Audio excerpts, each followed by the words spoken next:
Hello, this is Let's Talk About Myths, baby! And it's Happy Friday. It's time for another Iliad episode. Though I suppose it's not a happy Friday because, it's still that time. It's still that time.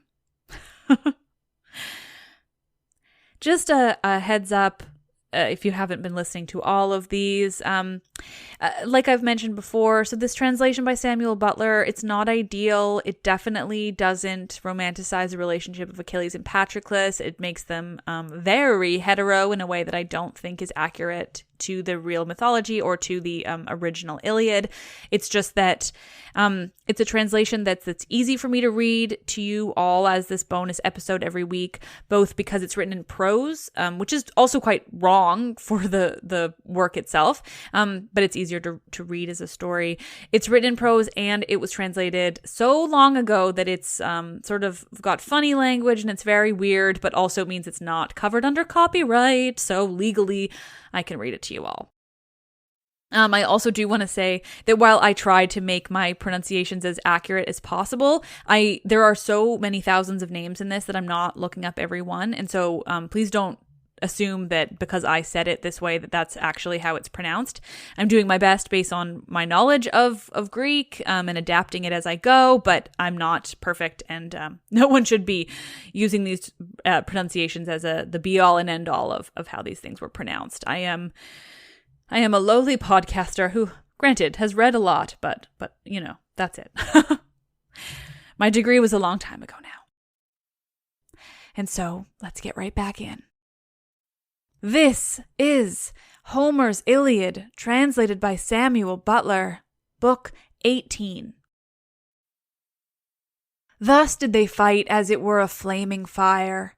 Meanwhile, the fleet runner Antilochus, who had been sent as messenger, reached Achilles, and found him sitting by his tall ships and boding that which was indeed too surely true. Alas, said he to himself in the heaviness of his heart, why are the Achaeans again scouring the plain and flocking towards the ships? Heaven grant the gods be not now bringing that sorrow upon me of which my mother Thetis spoke, saying that while I was yet alive, the bravest of the Myrmidons should fall before the Trojans and see the light of the sun no longer. I fear the brave son of Menoetius has fallen through his own daring, and yet I bade him return to the ships as soon as he had driven back those that were bringing fire against them, and not join battle with Hector. As he was thus pondering, the son of Nestor came up to him and told his sad tale, weeping bitterly the while. Alas, he cried, son of noble Peleus, I bring you bad tidings. Would indeed that they were untrue. Patroclus has fallen, and a fight is raging around his naked body, for Hector holds his armor. A dark cloud of grief fell upon Achilles as he listened. He filled both hands with dust from off the ground, and poured it over his head, disfiguring his comely face, and letting the refuse settle over his shirt, so fair and new. He flung himself down all huge and hugely at full length, and tore his hair with his hands. The bondswomen whom Achilles and Patroclus had taken captive screamed aloud for grief, beating their breasts and with their limbs failing them for sorrow. Antilochus bent over him the while, weeping and holding both his hands as he lay groaning, for he feared that he might plunge a knife into his own throat. Then Achilles gave a loud cry, and his mother heard him as she was sitting in the depths of the sea by the old man her father, whereon she screamed, and all the goddesses, daughters of Nereus, that dwelt at the bottom of the sea, came gathering round her. There were Glauca, Thalia, Cymodoce, Nisaea, Spio, Thoe, and dark-haired Hale, Cymothoe, Actia, and Limnoria, Melite, Aera, Amphithoe, and Agave, Doto, and Proto, Pherusa, and Dynamene, Dexamene, Amphinomene, and Callianera, Doris, Panope, and the famous sea nymph Galatea, Nemerites, Apsudues, and Callianassa, There were also Clymene, Ionera, and Ionassa, Mira, Orithuia, and Amathea of the lovely locks, with other Nereids who dwell in the depths of the sea. The crystal cave was filled with their multitude, and they all beat their breasts, while Thetis led them in their lament. "Listen," she cried, "sisters, daughters of Nereus, that you may hear the burden of my sorrows. Alas, woe is me, woe in that I have borne the most glorious of offspring. I bore him fair and strong, hero among heroes, and he shot up as a sapling. I tended him as a plant in a goodly garden, and sent him with his ships to Iliad to fight the Trojans. But never shall I welcome him back to the house of Peleus. So long as he lives to look upon the light of the sun, he is in heaviness, and though I go to him, I cannot help him.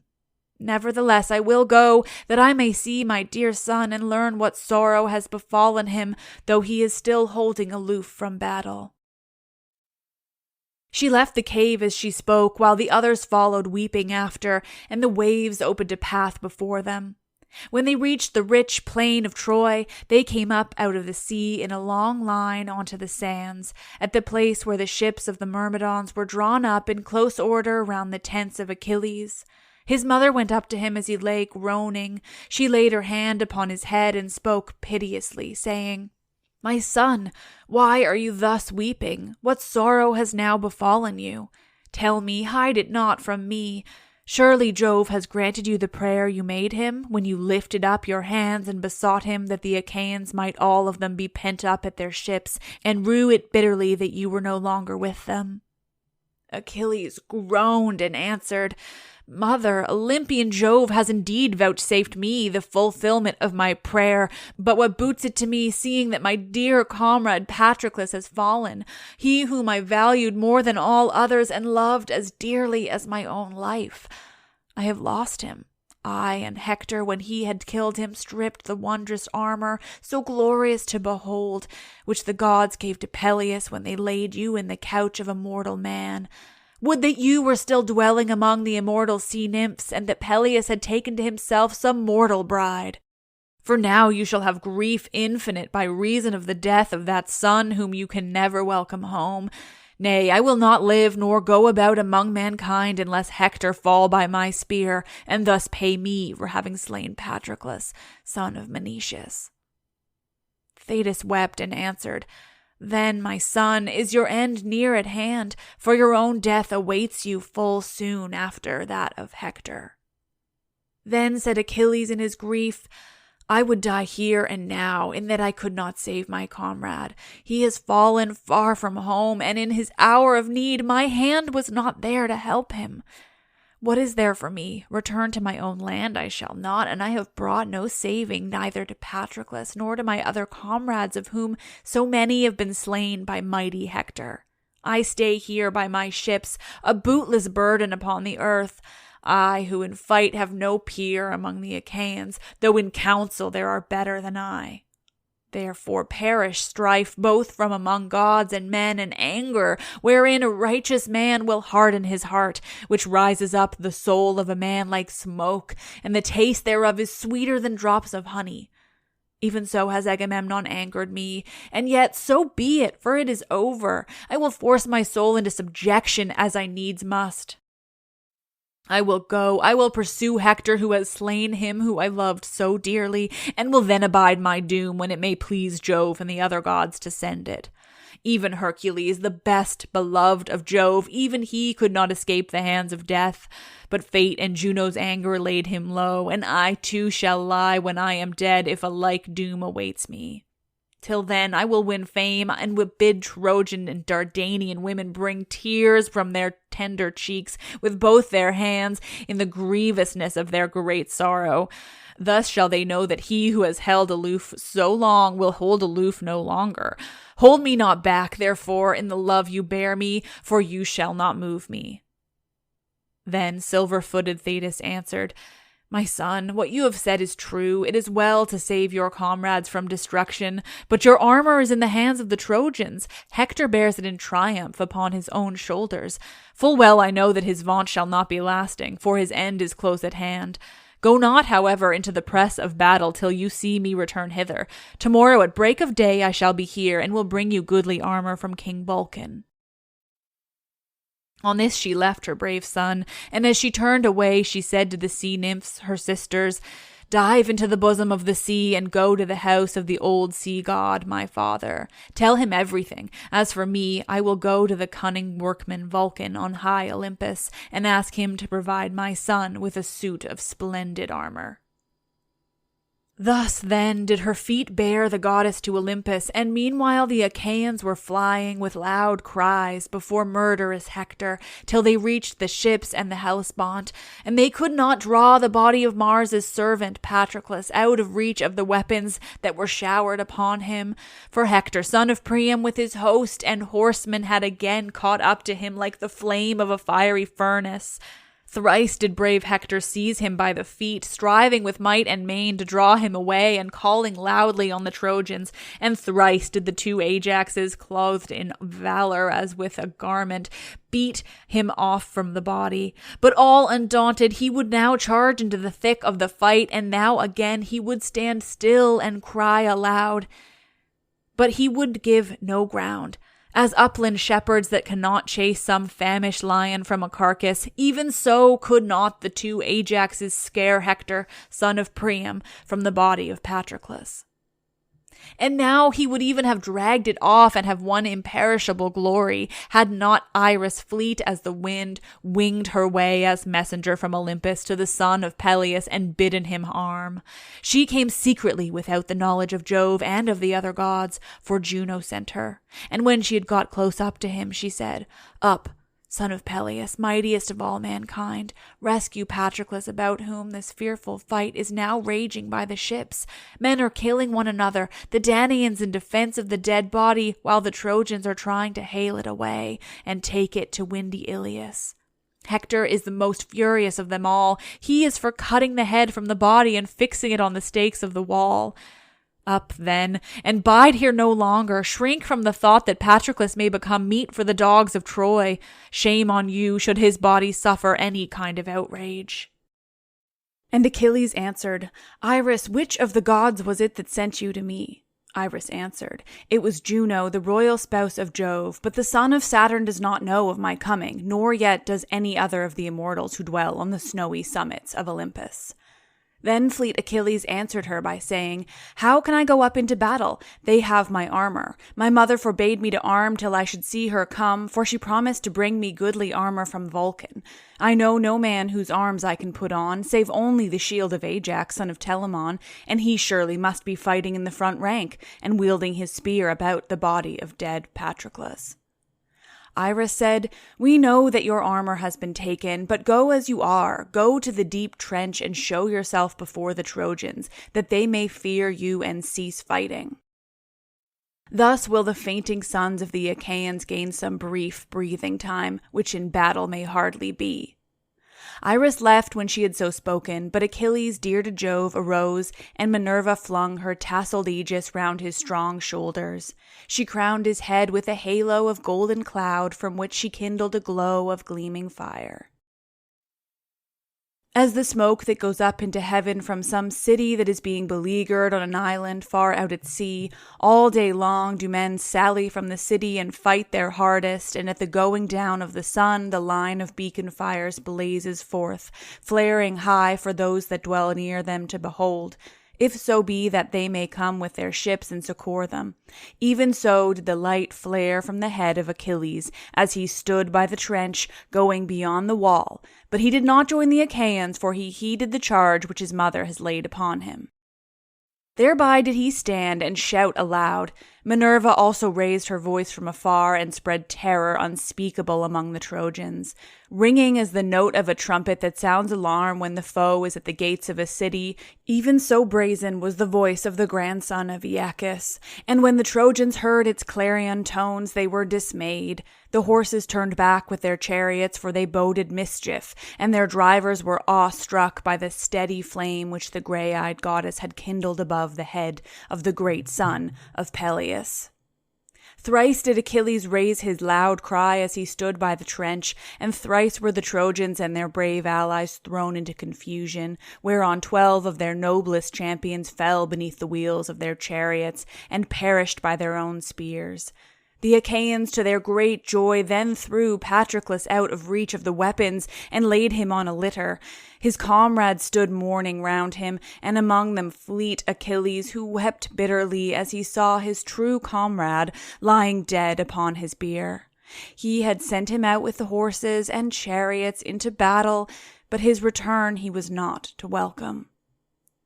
Then Juno sent the busy sun, loth though he was, into the waters of Oceanus. So he set, and the Achaeans had rest from the tug and turmoil of war.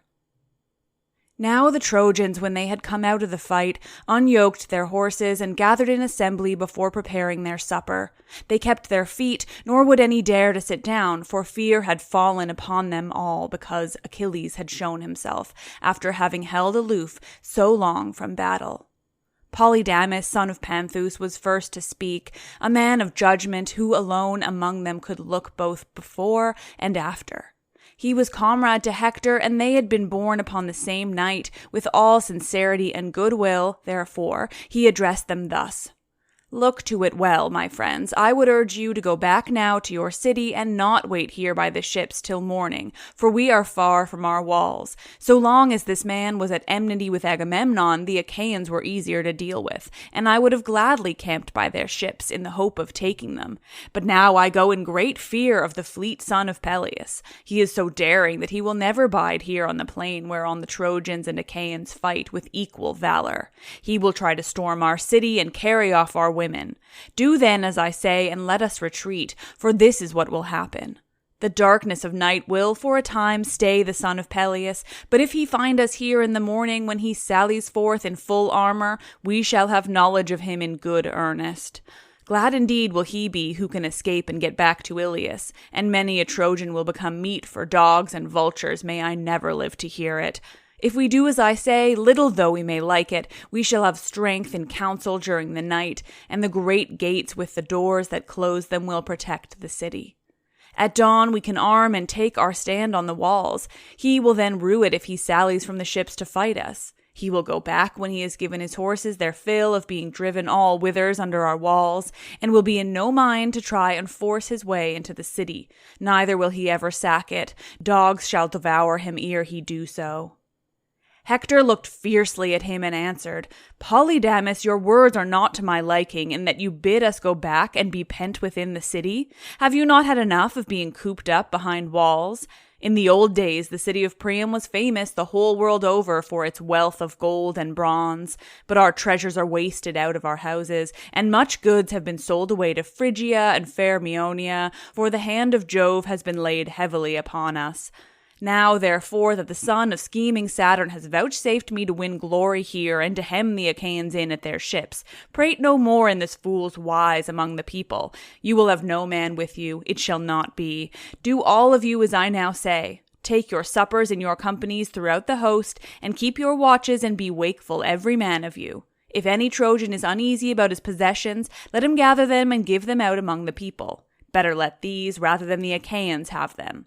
At daybreak we will arm and fight about the ships, granted that Achilles has again come forward to defend them. Let it be as he will, but it shall go hard with him. I shall not shun him, but will fight him to fall or conquer. The god of war deals out like measure to all, and the slayer may yet be slain. Thus Hector spoke, and the Trojans, fools that they were, shouted in applause, for Pallas Minerva had robbed them of their understanding. They gave ear to Hector with his evil counsel, but the wise words of Polydamas no man would heed. They took their supper throughout the host, and meanwhile through the whole night the Achaeans mourned Patroclus, and the son of Peleus led them in their lament. He laid his murderous hands upon the breast of his comrade, groaning again and again as a bearded lion when a man who was chasing deer has robbed him of his young in some dense forest. When the lion comes back, he is furious and searches dingle and dell to track the hunter if he can find him, for he is mad with rage. Even so, with many a sigh, did Achilles speak among the Myrmidons, saying, Alas, vain were the words with which I cheered the hero Menoetius in his own house. I said that I would bring his brave son back again to Oppius after he had sacked Ilias and taken his share of the spoils. But Jove does not give all men their heart's desire. The same soil shall be reddened here at Troy by the blood of us both, for I too shall never be welcomed home by the old knight Peleus, nor by my mother Thetis, but even in this place shall the earth cover me. Nevertheless, O Patroclus, now that I am left behind you, I will not bury you till I have brought hither the head and armor of mighty Hector who has slain you. 12 noble sons of Trojans will I behead before your bier to avenge you. Till I have done so, you shall lie as you are by the ships, and fair women of Troy and Dardanus, whom we have taken with spear and strength of arm when we sacked men's goodly cities, shall weep over you both night and day.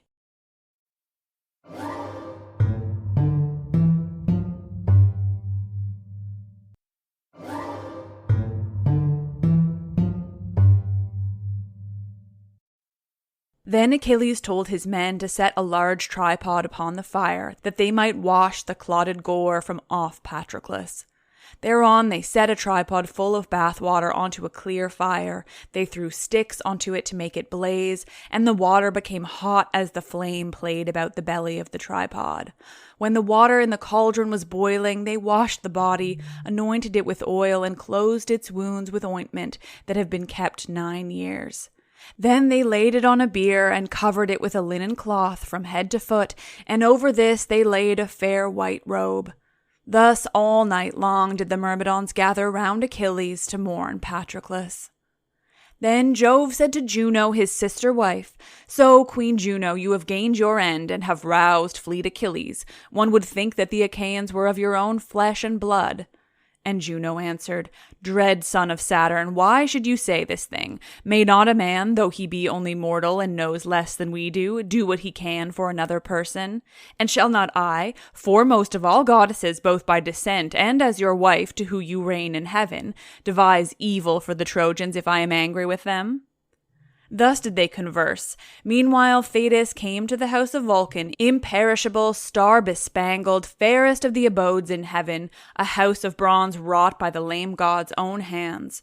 She found him busy with his bellows, sweating and hard at work, for he was making 20 tripods that were to stand by the wall of his house, and he set wheels of gold under them all, that they might go their own selves to the assemblies of the gods, and come back again, marvels indeed to see.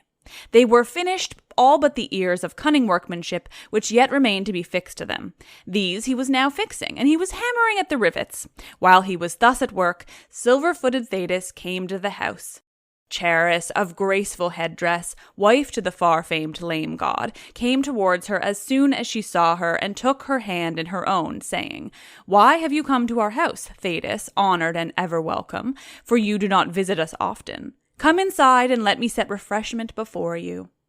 The goddess led the way as she spoke, and bade Thetis sit on a richly decorated seat inlaid with silver. There was a footstool also under her feet.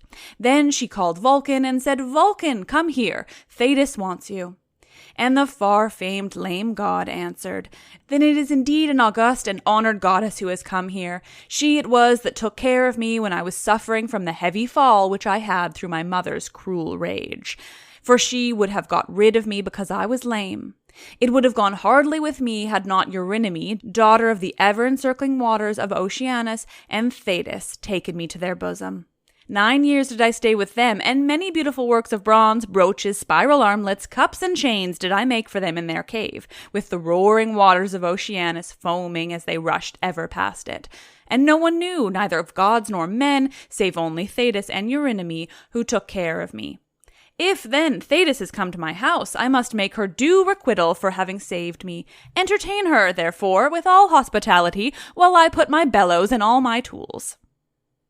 On this, the mighty monster hobbled off from his anvil, his thin legs plying lustily under him. He set the bellows away from the fire and gathered his tools into a silver chest. Then he took a sponge and washed his face and hands, his shaggy chest and brawny neck. He donned his shirt, grasped his strong staff, and limped towards the door. There were golden handmaids also who worked for him, and were like real young women, with sense and reason, voice also and strength, and all the learning of the immortals. These busied themselves as the king bade them, while he drew near to Thetis, seated her upon a goodly seat, and took her hand in his own, saying, "Why have you come to our house, Thetis, honored and ever welcome? For you do not visit us often. Say what you want, and I will do it for you at once if I can, and if it be done at all." Thetis wept and answered, "Vulcan, is there another goddess in Olympus whom the son of Saturn has been pleased to try with so much affliction as he has me? Me alone of the marine goddesses did he make subject to a mortal husband, Peleus son of Aeacus, and sorely against my will did I submit to the embraces of one who was but mortal, and who now stays at home worn out with age. Neither is this all. Heaven vouchsafed me a son, hero among heroes, and he shot up as a sapling. I tended him as a plant in a goodly garden, and sent him with his ships to Iliad to fight the Trojans. But never shall I welcome him back to the house of Peleus. So long as he lives to look upon the light of the sun, he is in heaviness, and though I go to him, I cannot help him. King Agamemnon has made him give up the maiden whom the sons of the Achaeans had awarded him, and he wastes with sorrow for her sake. Then the Trojans hemmed the Achaeans in at their ships. Sterns would not let them come forth. The elders, therefore, of the Argives besought Achilles and offered him great treasure, whereon he refused to bring deliverance to them himself, but put his own armor on Patroclus, and sent him into the fight with much people after him. All day long they fought by the Scaean gates, and would have taken the city there and then, had not Apollo vouchsafed glory to Hector and slain the valiant son of Menoetius, after he had done the Trojans much evil. Therefore I am suppliant at your knees, if haply you may be pleased to provide my son, whose end is near at hand, with helmet and shield, with goodly greaves fitted with ankle clasps, and with a breastplate, for he lost his own when his true comrade fell at the hands of the Trojans, and he now lies stretched on earth in the bitterness of his soul." And Vulcan answered, "Take heart, and be no more disquieted about this matter. Would that I could hide him from death's sight when his hour is come, so surely as I can find him armor that shall amaze the eyes of all who behold it." When he had said so, he left her and went to his bellows, turning them towards the fire and bidding them do their office. 20 bellows blew upon the melting pots, and they blew blasts of every kind, some fierce to help him when he had need of them, and others less strong, as Vulcan willed it into the course of his work. He threw tough copper into the fire, and tin with silver and gold. He set his great anvil on its block, and with one hand grasped his mighty hammer while he took the tongs in the other. First he shaped the shield, so great and strong, adorning it all over and binding it round with a gleaming circuit in 3 layers. And the baldric was made of silver. He made the shield in 5 thicknesses, and with many a wonder did his cunning hand enrich it. He wrought the earth, the heavens, and the sea, the moon also at her full, and the untiring sun, with all the signs that glorify the face of heaven, the Pleiades, the Hyads, huge Orion, and the Bear, which men also call the Wain, and which turns round ever in one place, facing Orion, and alone never dips into the stream of Oceanus. He wrought also 2 cities, fair to see, and busy with the hum of men. In the one were weddings and wedding feasts, and they were going about the city with brides, whom they were escorting by torchlight from their chambers. Loud rose the cry of Hymen, and the youths danced to the music of flute and lyre, while the women stood each at her house to see them. Meanwhile, the people were gathered in assembly, for there was a quarrel, and 2 men were wrangling about the blood money for a man who had been killed, the one saying before the people that he had paid damages in full, and the other that he had not been paid.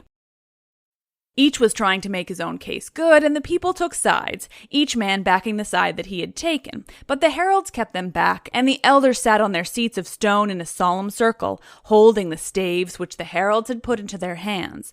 Then they rose, and each in his turn gave judgment, and there were 2 talents laid down to be given to him whose judgment should be deemed the fairest. About the other city there lay encamped 2 hosts in gleaming armor, and they were divided whether to sack it or to spare it and accept half of what it contained. But the men of the city would not yet consent and armed themselves for a surprise. Their wives and little children kept guard upon the walls, and with them were the men who were past fighting through age. But the others sallied forth, with Mars and Pallas Minerva at their head, both of them wrought in gold and clad in golden raiment, great and fair with their armor as befitting gods, while they that followed were smaller. When they reached the place where they would lay their ambush, it was on a riverbed to which livestock of all kinds would come from far and near to water. Here, then, they concealed, clad in full armor. Some way off them were their 2 scouts, who were on the lookout for the coming of sheep or cattle, which presently came, followed by 2 shepherds who were playing on their pipes, and had not so much as a thought of danger. When those men were in ambush saw this, they cut off the flocks and herds and killed the shepherds. Meanwhile, the besiegers, when they had heard such noise among the cattle as they sat in council, sprang to their horses and made with all speed towards them.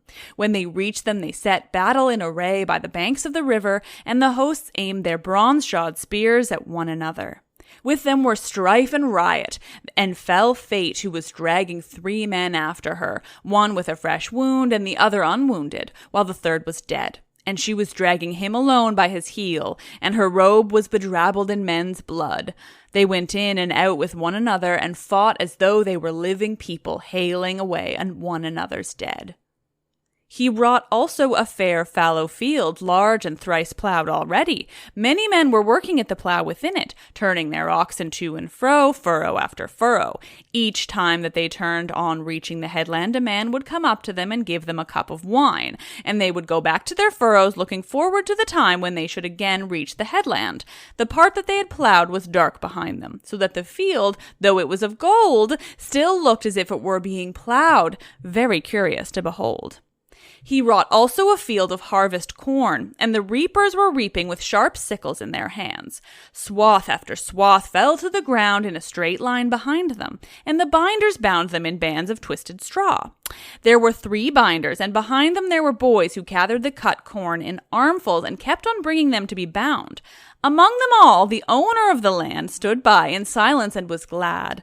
The servants were getting a meal ready under an oak, for they had sacrificed a great ox, and were busy cutting him up, while the women were making a porridge of much white barley for the laborers' dinner. He wrought also a vineyard, golden and fair to see, and the vines were loaded with grapes.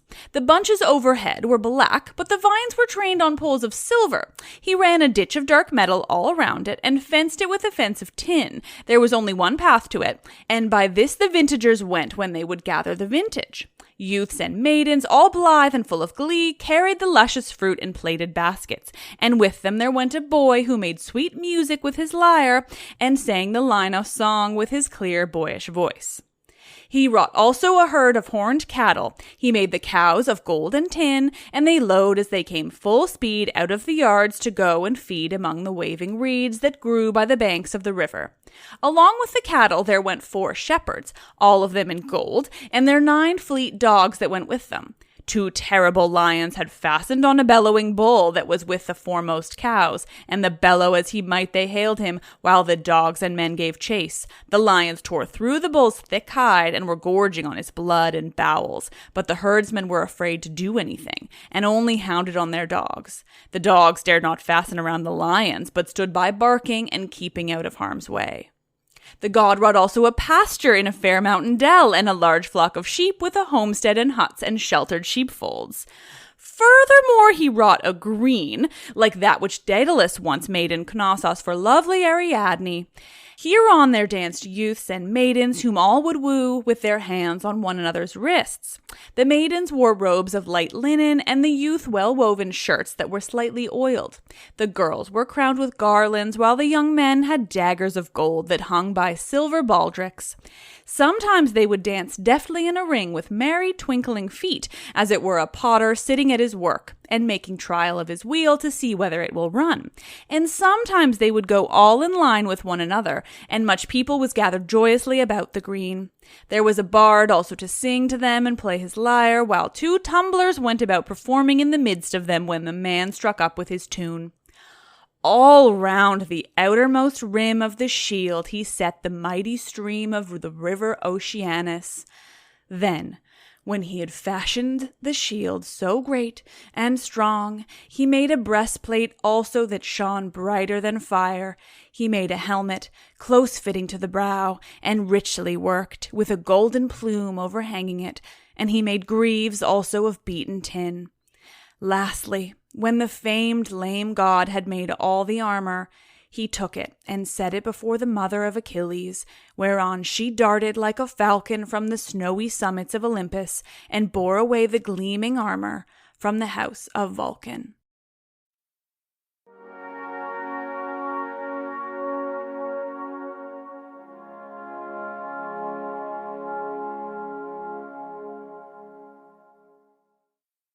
Oh, nerds. Thank you all for listening to another episode of the Iliad. This one, man, so many feelings in it, hey? It was, tragic of Achilles, us all being angry that this translation calls Patroclus a comrade. Ugh.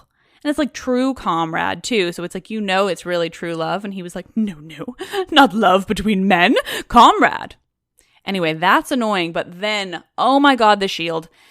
How many things do you think you can actually rot into a shield and have it take up enough space that you can actually tell, like, what is on the shield? Because that was something else. Keep in mind, all the scenes I just told you, all that nonsense, that was supposed to be in the shield of Achilles. Ugh, I love it. Vulcan, you're a madman. Thank you all for listening. Rate, review, subscribe. That would be wonderful. I hope you were all enjoying my new artwork. It might not be up by this Friday now that I'm thinking about it, but it will be up next week. If not, I've had my wonderful friend Matthew Dunleavy make me a new logo for these Homer episodes, and that is so much fun. Also, I did want to note, if you were confused about a Vulcan who is Hephaestus being married to a woman named Charis, this is apparently I think it's the only reference to him being married to Charis and not married to Aphrodite. It's just a funny Iliad thing. Anyway, you're all the best. I am Liv and I love this shit.